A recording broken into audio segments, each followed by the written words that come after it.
Hey everybody, it's Mark, Dr. Deadwax, and it's time for day 8 of the Inbox Challenge. And today's episode is brought to you by, once again, by Southern Tier Brewery, and this time it's by their Imperial Creme Brulee Stout, a stout brewed with vanilla beans. My wife and I opened this earlier, and I've had a few of them, and this is another one of these black, light-absorbing stouts like the Founder's Breakfast Stout I showed the other day. Except it's a completely different beast because it's brewed with like sugar and vanilla bean, and it smells like creme brulee. Like just the nose that comes off of this is total dessert. It's like you should need a spoon to crack the top of it to have a sip of it, and then it should glaze over again, and you should need to crack it again, like when you were a kid and ice was freezing on the early winter days. But like the pumpkin ale, which I was a little hard on, and I shouldn't have necessarily maybe been that hard, but this is they're both really well crafted craft beers. They have a lot of interesting things going on. This has a great nose, smells like creme brulee, tastes like creme brulee, but I find the stout part of this is a little bit sharper than I like from a stout. I enjoy the stouty part of the breakfast, the Founder's Breakfast, much more. I could drink the Founders on a regular basis. This would be like a year beer.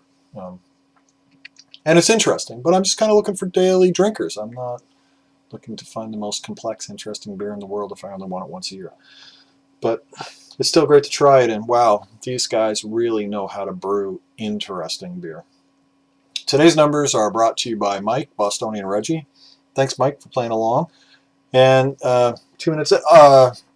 Just a quick thing on Deadwax, because Mike asked me about Deadwax, and he wanted to know if there was a book or a website where it was all just put out for you. And unfortunately, it's not. There's no book. I couldn't imagine a book. Some people told me I should write a book. I'm like, my God, I couldn't imagine writing a book on this subject. So information, where do you get it from? Websites.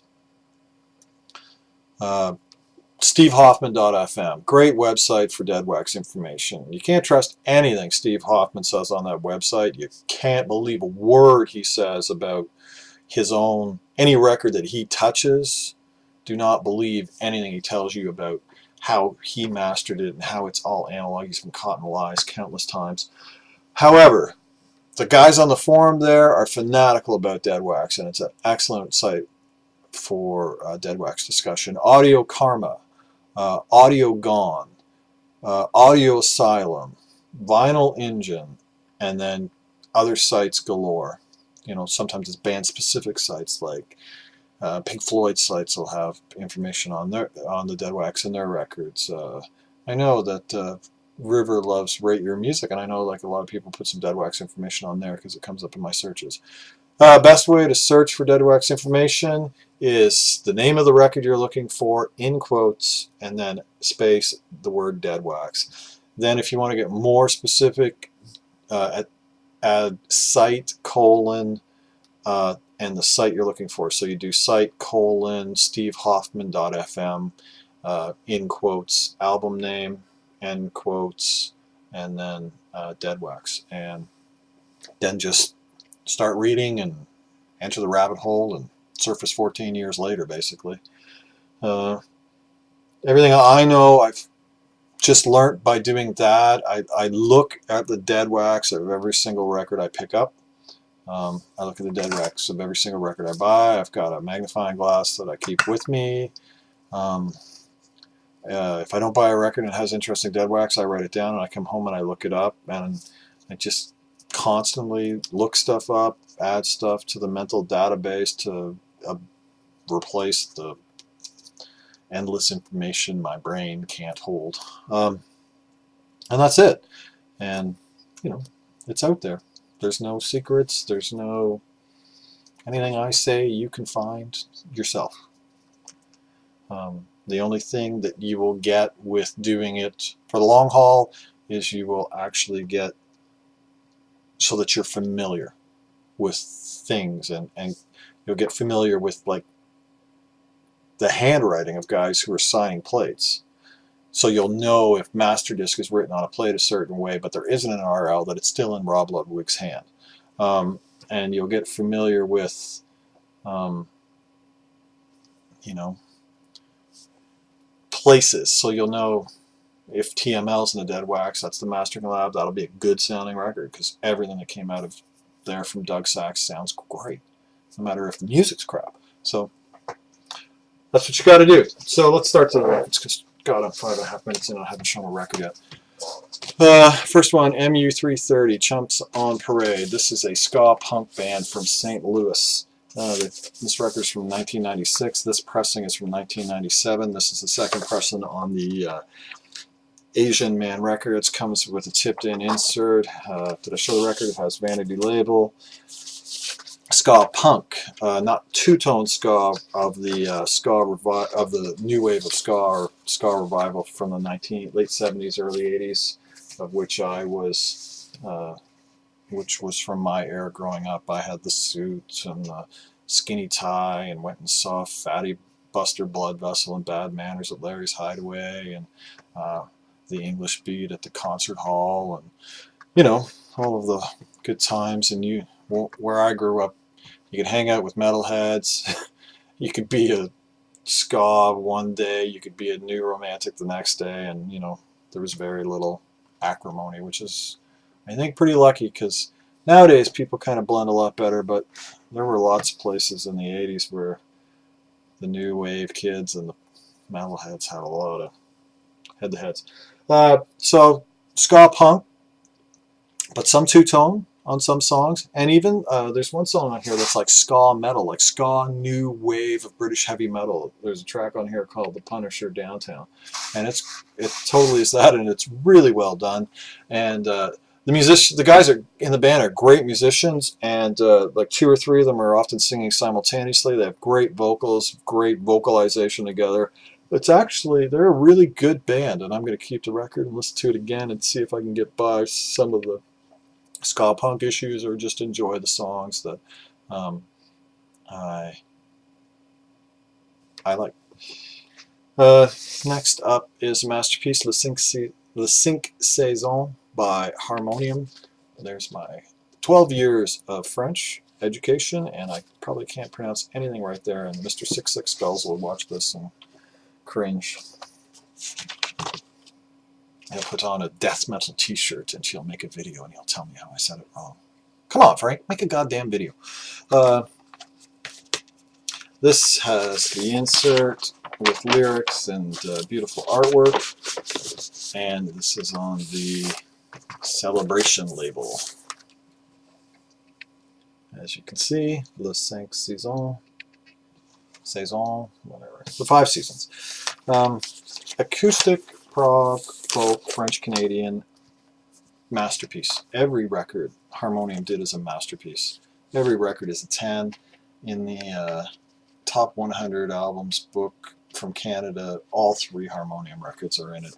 Only band that has 100% representation in that book. And well, that book isn't the best book, but wow, those are. So according to Discogs, this is a first Canadian pressing, because both sides in the Deadwax have SNB, whereas the second pressing only has SNB on side 1. SNB stands for Les Disques SNB Mastering Limité, and that was founded in 1973 by Sabine Brunet in Montreal, Quebec. Now, SNB, Sabine Brunet, I'm assuming the N is a middle initial for Sabine. You can find that in all kinds of records pressed out of that part of Canada. And SNB on the early pressings like this, because it's 1975 or 76, the SNB would mean that Sabine Brunet actually cut the plate. By, say, late 77, 78, apparently Sabine Brunet was no longer cutting plates, and other engineers were doing it, but they were still signing SNB because it was the company logo. So no guarantees. The stuff in the 80s, the 90s, up to 2000, the company existed until it was bought by another company, absorbed, and that company still is making vinyl. So no guarantee they were cut by Sabine unless you've got something basically from, say, 1973 to 1976. 76, 77. So I would say his hand was probably on that. And it was a pretty good mastering house. Not the best in Canada, not the best in the world. Pretty good, though. Next record is The Cure, Disintegration. This is 1989. This is my first copy. Oh, I paid... I got the MU330 from a Pay It Forward thread on a website where somebody put a record up and I said I'd take it, and then I put a record up and somebody else says they'll take it, and I mail it onto them, and then they put a record up and somebody else says they'll take it, and you just kind of keep mailing records around the world to each other. The Harmonium, I got that for $8 at a local show, and this Cure Disintegration I got for 10 or 15 bucks at a local show from a friend of mine who's a show dealer. This is a Canadian pressing on Fiction. It has vanity labels with the 2 different colors. It has an insert or a lyric printed inner sleeve. Record is mastered by Master Disc. It's a direct middle master, so it would have been done out of New York City. It has the initials HW in it. When it says Master Disc HW, that's Howie Weinberg. Not the best mastering engineer in my opinion at Master Disc. Don't really like much that Howie does. This record actually I think might sound better on CD. I'm gonna find a British pressing at some point and see if the UK pressing is any better. Hopefully the UK pressing isn't from New York City plates. The music on this, though, I mean, this is the Cure's masterpiece. In my opinion, there is no better record by the Cure. I know that some people think that every record by the Cure is a masterpiece, or the first 5 are, but for me it's this. This has this wonderful, rich, layered tapestry of sounds that build this dark landscape of moody music that has like this flowing concept and motif the whole way through. It's just, this record is just glorious. I had this when it came out, and for 4 or 5, probably 5 years there, this record was like food to me. I mean, I was pretty depressed in my 20s, and you know, I listened to this record almost religiously. I just loved it. And people say the record's depressing. I don't know. Maybe it is. It certainly is powerful, and it certainly can affect mood. But, you know, I don't think necessarily that depressing music is a bad thing, especially if you're someone who has depression.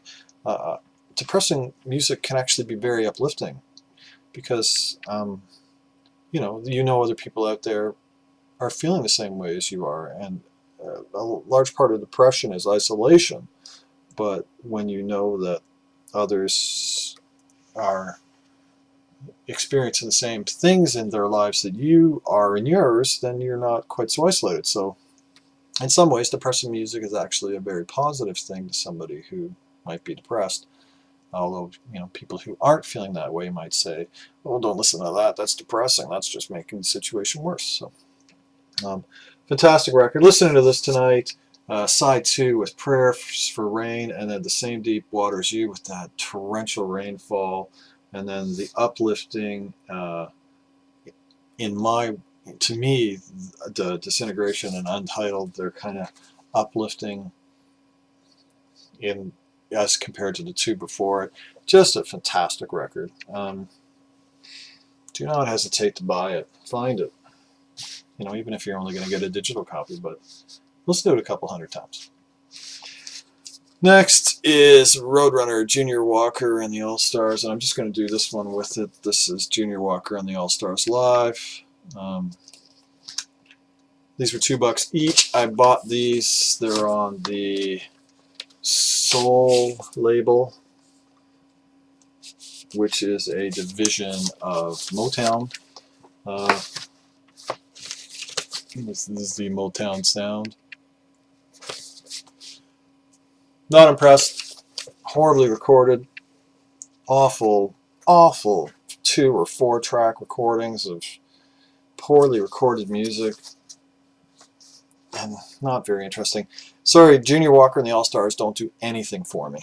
So that's it. I don't really have anything else to say about those. So The Cure, Disintegration, 10. Perfect 10, masterpiece. Everybody says it. It's true.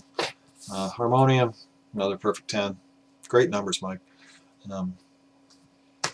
And this MU330, definitely interesting. Definitely worth checking out if you ever see that. That's the kind of record you see in a dollar bin somewhere because it's, you know, their whole career was independent. So that's it. Caramel Creme Brulee Stout. Have a great day. Thanks again, Mike. Keep the records back.